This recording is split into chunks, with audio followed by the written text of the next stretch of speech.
Wow. Our speaker has been a Toastmaster over 20 years. You wouldn't think it to look at her.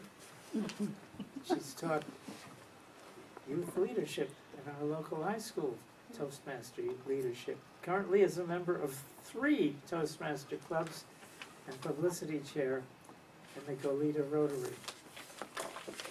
She's convinced that her training in dance gave her the courage to be on stage.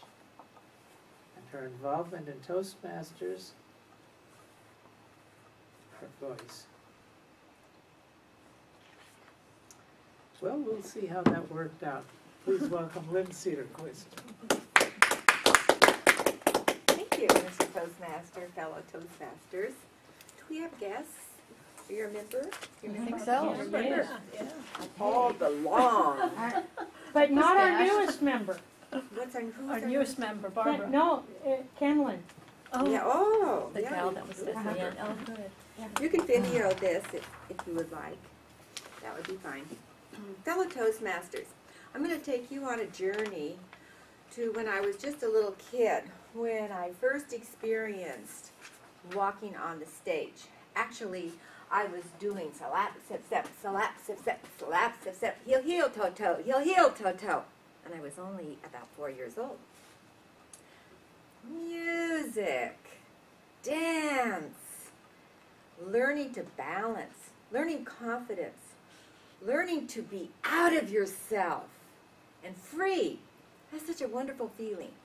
I read a quote just recently that if you learn to dance, you get out of yourself and you're free. And that's such a wonderful feeling. Abandon, all that inhibition. So I really have to thank my mother for the hours that she sent me to dancing school.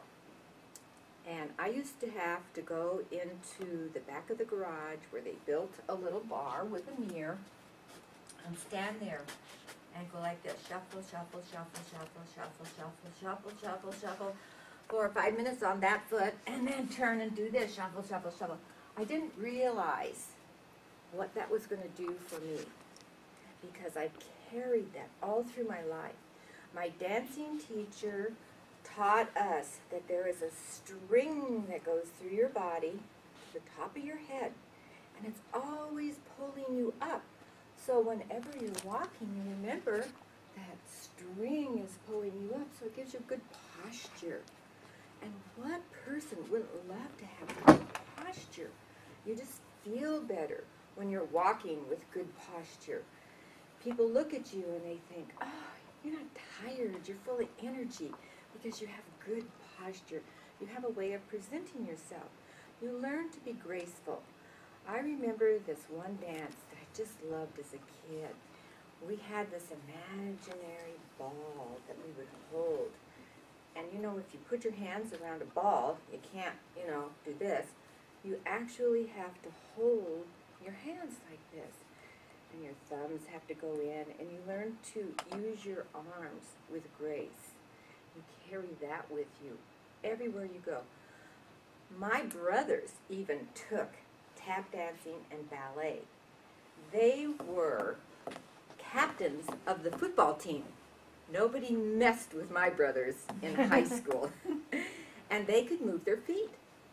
They could move their feet. Have you ever seen the football players when they're they have those great big tires on the ground and they're stepping through them like this real fast? Mm-hmm.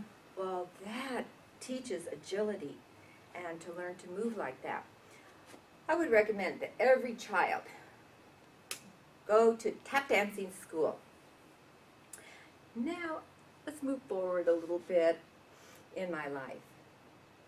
One day, when I was living in Northern California, and I had 2 little kids, and my husband, at the time, had this job where he was traveling a lot. And I thought, gosh, I would really like to be doing something with my life. I want to work. I didn't know what to do. I was looking at the newspaper, and it said, tap dancing teacher. And I thought, well, I could do that. So I called them up, made an appointment, walked in. It was an Art Linkletter dance studio. And they said, well, can you do the shuffle, the time step? Yeah, I can do all that. So they put a record on at that time. They were the 78 records, and they put the needle down, and they said, dance! So I just went around the room, and I was dancing away, and they just stood there and watched me, and they go, okay, you're hired. So now I had tap dancing classes from the little babies, 3 years old. Every hour we got a new set. Then there were the 5-year-olds, and then there were 7-year-olds, and they went all the way up to the end of the day until I had the teenagers. I had to learn all these routines, and I even made up some routines. And I started teaching the teenagers how to twirl batons. And then I taught a tumbling class. And I went to the library and checked out a book on tumbling, and I said, okay, I can do that. I used to do a lot of acrobats and back bends and everything. So it was really fun, just going back to what I learned as a child and then applying it as an adult. Well, now let's move forward a little bit more. I'll tell you what happened last night. I went to Beverly Hills to the the Republican Jewish Coalition. Fancy schmancy. People were decked. And a lot of the guys had the little caps that they wear. It was mainly a Jewish population. They were so dressed and beautiful, and this hotel was to die for, Beverly Hills.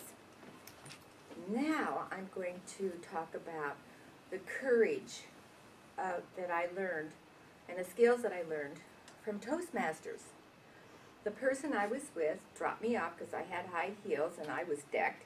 He went to go park the car. And so I went in. I didn't know anybody, but I walked up and I said, hi, I'm Lynn. And I met so many people. Where are you from? I'm from Santa Barbara. Oh, we love Santa Barbara. Most of them were from Beverly Hills, Los Angeles, and they were there to support the Republican Party members who came in. Newt Gingrich was there. And I actually went up to Newt and I said, hi, Newt, I'm Lynn. And I'm from Santa Barbara, and I drove all the way up here just to meet you. And he just kind of grabbed me and he said, I'm so glad you're here. I really love Santa Barbara.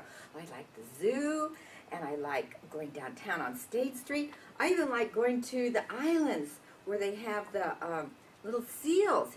And he says, have you ever been there? And I said, yeah, I've been there a lot. And he says, that's a great walk, isn't it? And so anyways, I just enjoyed myself so much last night, meeting all these people. And I thought about my life and the steps of being on the stage and the comfort level that I learned from dance and from Toastmasters, and how easy it is to meet people and to talk with them because of the skills that we learn here in Toastmasters. So to go back, this world is our stage. And if we learn all the skills and apply them, we're just going to dance, dance, dance the rest of our life. Mr. Toastmaster. Thank you, Lynn.